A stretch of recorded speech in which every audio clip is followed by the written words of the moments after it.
Good afternoon, everybody. I'm Raymond Dahlman, and this is the weekly economic update for May 17, 2021. Apologize for not having a weekly wrap-up at the end of on last Friday.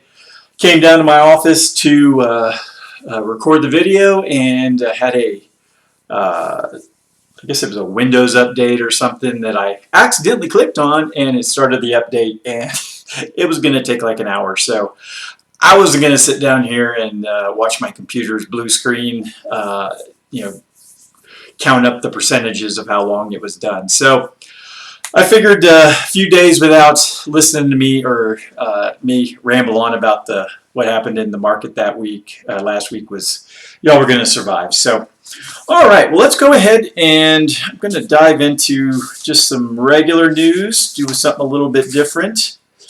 All right, let's see. First things first, health officials clarify new CDC mask guidelines. I'm sure most of y'all saw this last week. Our emperor-in-chief put out a post on Twitter, something about get a vaccine or wear a mask or else. Y'all know me, I'm not going to do that. So neither of those things are going to occur in my world. Alrighty, number 2, UN chief calls for Israel-Hamas ceasefire. So it looks like the death toll in Gaza City rose up to 42 as of yesterday. This is a big mess. I mean, it's going to cause a lot of hate and discontent in the Middle East. I understand these two factions don't like each other, but yeah, there are no good guys on either side, in my opinion. So, all right, something a little more closer to home. Gas shortages ease as pipeline resumes normal operations. The Colonial Pipeline was shut down last week, which supplies about 45% of the region, I guess the Eastern Seaboard's gasoline. And I think from what I read, they paid a ransom of about $5 million. So it certainly is interesting. The question I have is, the pipeline feeds fuel farms along the however many thousands of miles it trucks along. How are those fuel farms already diminished within a day? I mean, we saw long gas lines last week. All over the southeast, idiots filling up trash bags with gasoline. So I wouldn't recommend doing that. Gasoline will dissolve plastics and will either cause the bag to rupture, or if you're filling up an improper plastic device, you might have little plastic bits in your fuel, which probably not good for your fuel system if you were to pour it into your tank. So it looks like things are getting back to normal, but like I said, why were they out of gas so quick? Yeah, I find that really strange. All right, CDC schools should keep mask requirements and social distancing. I really don't understand this. I mean, all the news that we got out of the powers that be last year was that children, really people under the age of 18, have no serious risk of death from this. I mean, I think the death numbers when I was tracking this up through about February were really small for adolescents and kids. So I don't know why they're wearing masks in the first place. They're very rarely going to catch anything, and if they do, it's not really going to hurt them. So, and I don't know why you would vaccinate a young person, because basically from everything I've read, the vaccine doesn't stop you from catching it or transmitting it. It just lessens the symptoms. And if kids aren't going to get sick and die anyways, what's the point? All right. Monitoring group says Myanmar's 2020 election was legitimate. The Asian Network for Free Elections said, this is their quote, the vote was representative of the will of the people. Okay. Well, I guess that's, we can wash our hands of that. So I know that's halfway around the world, probably doesn't affect us very much, but we have our own election problems here. So I know there's some audits going on in Arizona, and I read something about something in, I think it was New Hampshire over the weekend. We'll see if that makes any national news. 2 dead in a bleacher collapse at the West Bank Synagogue. Looks like just something fell. Looks like a big accident. Alabama police officer shot in search for a suspect. A man suspected in 2 Sunday morning murders in Birmingham. Shot 4 police officers who were executing a search warrant on an apartment they believed he was hiding in. Officers returned fire and killed the man. So looks like that's all the news there. Looks like there's a wildfire near Los Angeles. I don't think I have any clients in California, but looks like wildfire season is already starting up in the Pacific Palisades and Topanga Canyon.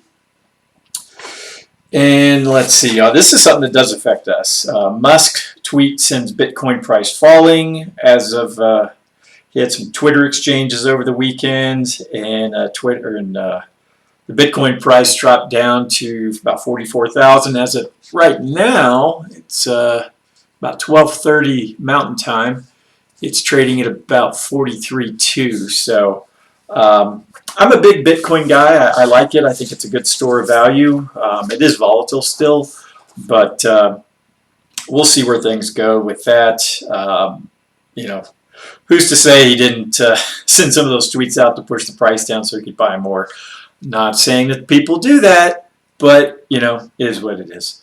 And the last big news item: Microsoft board members decide Gates should step down over his affair, and his, I guess, which came to light due to his impending divorce. So that's the news of the world. That took, looks like 7 minutes. All right, let's take a look at some financial news. Some big stories that came out last week. You've heard me talk a lot about the stimulus and the potential for inflation. This comes from First Trust. I'll attach a link to this white paper that they put out. But to quote them, the problem is that the massive government stimulus checks have put the economy in a strange position.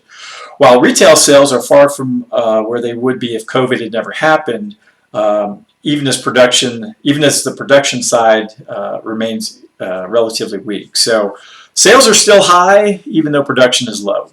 Also, Friday's report on the retail sector showed that retail sales were unchanged in April, remaining essentially at the same lofty levels they were in March. However, the lack of increase in April shouldn't be much of a surprise. Let's see, April's retail sales were up 17.9% higher than they were in February of 2020, pre-COVID. To put that into perspective, that's the fastest gain of any 14-month period since 1978-79. Their quote here: the key difference that in that period that we had double-digit inflation versus 3.1%. So, we are headed for some rocky times. I don't claim to have a crystal ball and know exactly what's going to occur.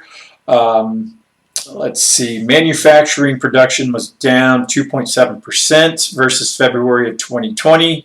Part of this is due to damaged supply chains, and there's also a demand for new cars and trucks. I actually went on Kelley Blue Book in the last week just to see what my, I guess it's almost 5-year-old F-350, and it's worth damn near what I paid for it. So I think the appraised value, if I were to sell a private party, was around $60,000. So I think I only paid $65,000 for it.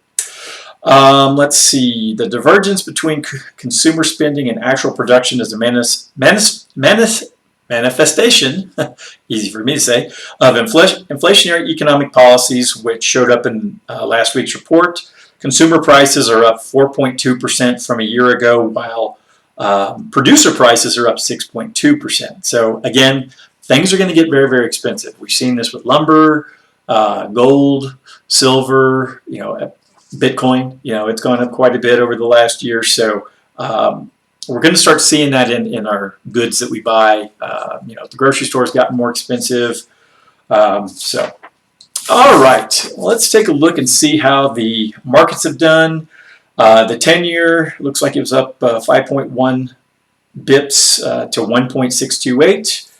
It looks like all the U.S. equities were down. I'll get into that on, let's see, let's go ahead and click over to my weekly update white paper that I put out. Again, there was a surge in consumer inflation. The Dow Jones was down 1.14. The S&P fell 1.39. The NASDAQ dropped 2.34. And international lost 3.02. So let's go ahead and drag over the Dow Jones. This was last week. You can see how the week started out okay. We had a nice drop through Wednesday, and then it looks like it did pick back up on Thursday and Friday. Look at the S&P 500. Again, a very similar chart. The NASDAQ looked very similar also. And let's look at the Dow Utilities. Again, very similar. And then the transports. All these charts look very, very similar. Let's see what gold did over the week. It was up, what is that? 1.54% for the week. So, and silver was not quite as high, and we can look at Bitcoin. Took a bit of a dump, to say the least, over that same period of time. So, the markets were a bit unnerved, it looks like, based upon a lot of the economic data that was coming out. So we'll see where things go. We'll see how long these prices do continue to climb. Let's see, key economic data this week. Tuesday we have housing starts. Wednesday the FOMC minutes will come out. Thursday we'll have jobless claims and index of leading economic indicators. Friday we'll have existing home sales and the PMI composite flash. And it looks like earnings, we got Walmart tomorrow and Home Depot. Wednesday we'll have Cisco, Target, Lowe's, and a couple more companies. Thursday, Kohl's, Ross, and L Brands. And let's see, let's go ahead and flip over to a couple of the white papers I'm putting out this week. We have the retirement in sight, the pandemic economy or not. Basically, are people planning on retiring early, or are they planning on putting off retirement, until after this, whatever we're headed into is going to, come to an end? I would suggest staying nimble. If you're uncertain, we don't really know what the cost of goods or the cost of living is going to be in 5 years. Better be a little more careful, in my opinion, but we'll see where that goes. Lifelong learning or lifelong learning. So this is something that I do take a lot of put a lot of emphasis on. Just because you graduate from high school or college doesn't mean that your learning is done. I probably have learned more in the last 5 to 10 years than I ever did in the 12 or 13 years of government education, plus the few years I did go to college while I was working full time. So, you have to take it upon yourself to, read and pay attention to what's going on. And I've spent a lot of time over the last few years, reading up on the Constitution and how this country was founded, what our federal government is actually supposed to do. Anyways, let's see. I'll save the rest of that for you to read. All right, cyber attacks. We talked a little bit about this. The cyber attack that affected the Colonial Pipeline. That, along with inflation numbers.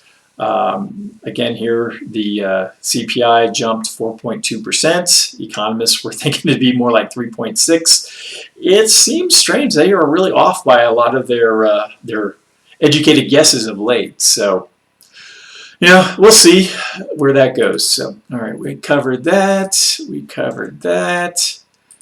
All right, jobless claims. Last week, jobless claims came in at 473,000 with a forecast of 490. So, better than forecast again.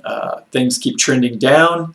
The previous week's numbers were revised up from 498 to 507, but still under the forecast. Let's take a look at the continuing jobless claims. They came in right on forecast. I find that a little strange. So, you know, that's a little weird. The previous week's numbers were grossed up by about 10,000, so you know, nothing too major. So, all right, well, that's everything I had from a perspective of the markets and the economy. There was one thing that I did want to share, and it was a podcast from, where is it?